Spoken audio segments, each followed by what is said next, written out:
everybody, it's Susie with Susie's Crochet Chat, a place where we talk about yarn, hooks, tips, tricks, everything in between. Today is Wednesday, September 4th, 2024. Today is the first day for Battle of the Stitches. I told you I was asked to participate in the Battle of the Stitches from Teresa at Critters Crochet and Heather at Strings and Threads. And so today is the first day. It's a whole month that we do the Battle of the Stitches. And what it is we use this book called Step-by-Step Guide to 200 Crochet Stitches. And it is by Tracy Hunter. So this is, excuse me, this is the book we use. And the stitch that we are doing this month is called the alternative stitch. And I will show you. That's the stitch. And it says, I'm going to read you what it says about this stitch.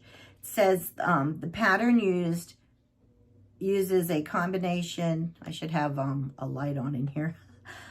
This pattern uses a combination of techniques and stitches to create a beautiful texture and drape.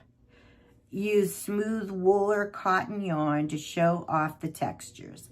The stitch would be ideal for making a scarf. So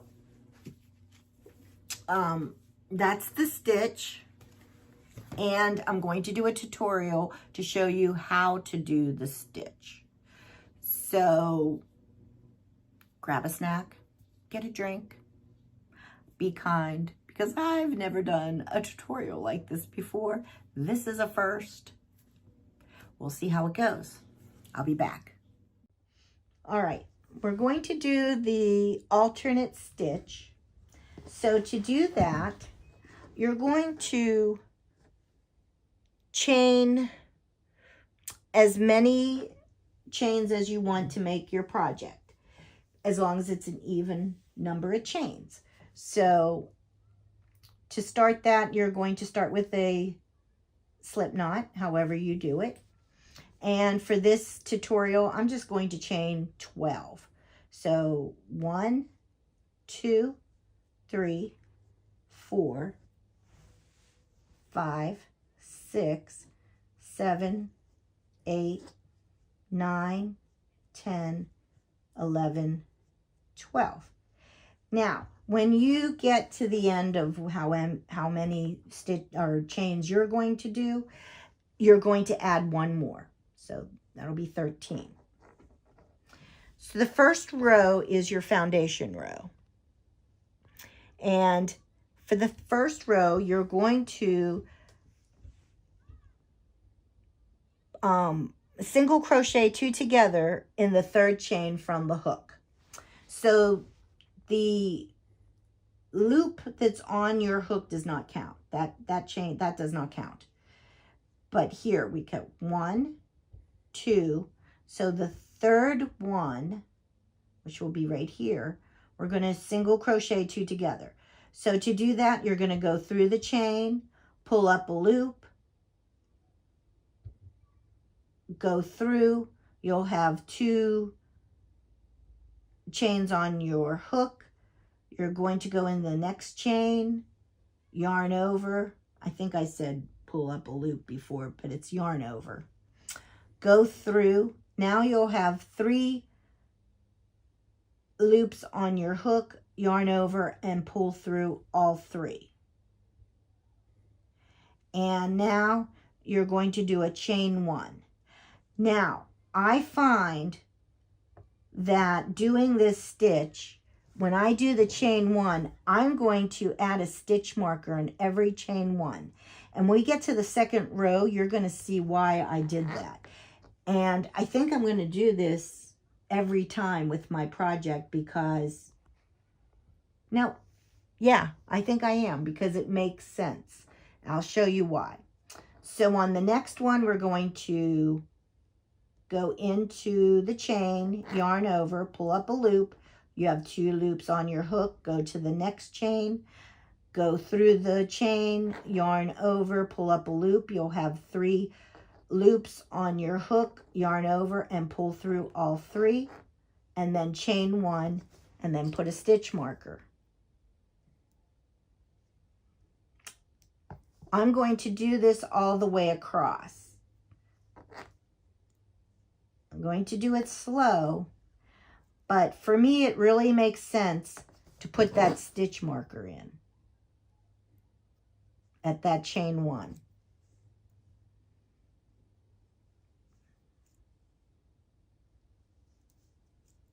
So that's 2 together, chain 1, put my stitch marker, single crochet 2 together,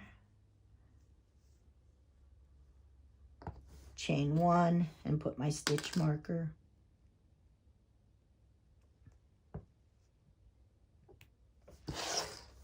Okay, I'm at the end of the row. There's only 1 chain left.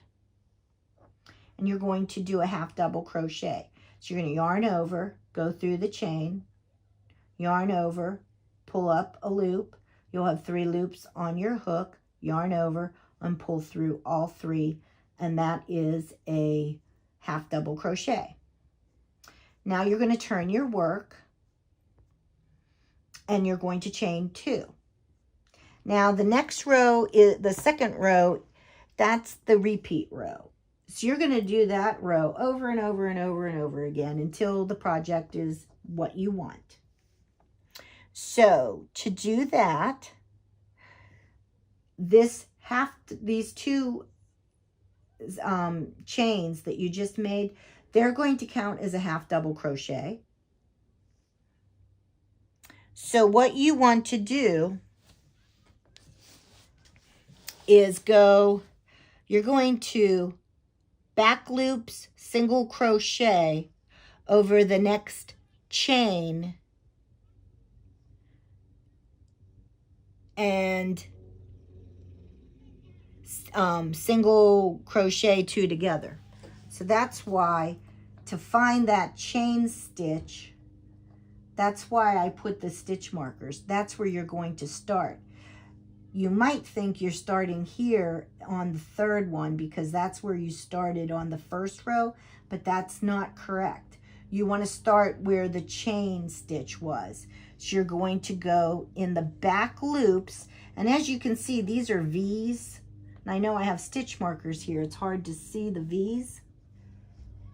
But you want to go in the back loop where that stitch marker is for the 1st one, and then yarn over and pull up a loop, and then in the single crochet 2 together that you made before, in that V, in the back loops only, yarn over, pull up a loop. You'll have the 3 loops on your hook, yarn over, pull through, and then you're going to do another chain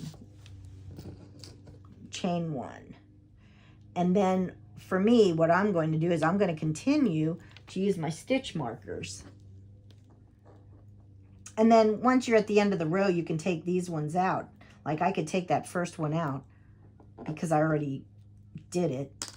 So, you know, if you don't think you'd have enough stitch markers, you will. So then you're going to go next into that next chain in the the back loops only, and then the next single crochet 2 together in the back loops only, and do that stitch, chain 1, and then, you know, move your stitch marker.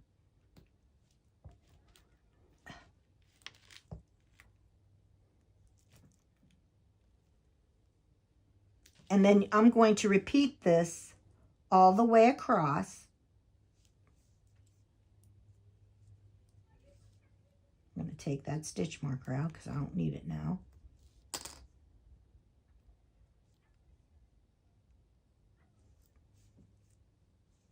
chain 1. I'm going to put that stitch marker in.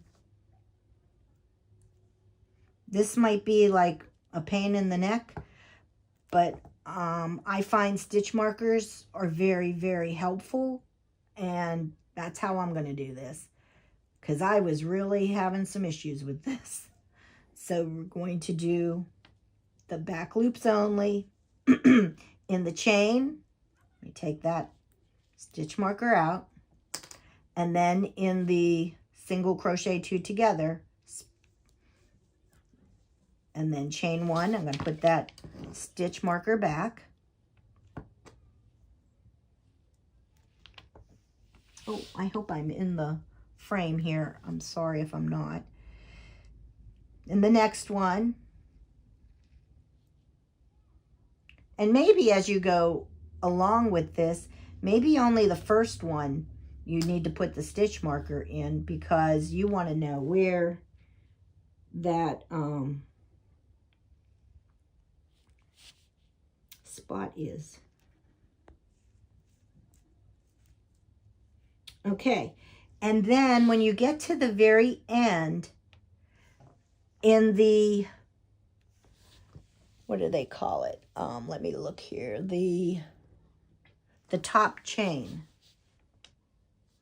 right here, you're going to do the half double crochet right at the end there.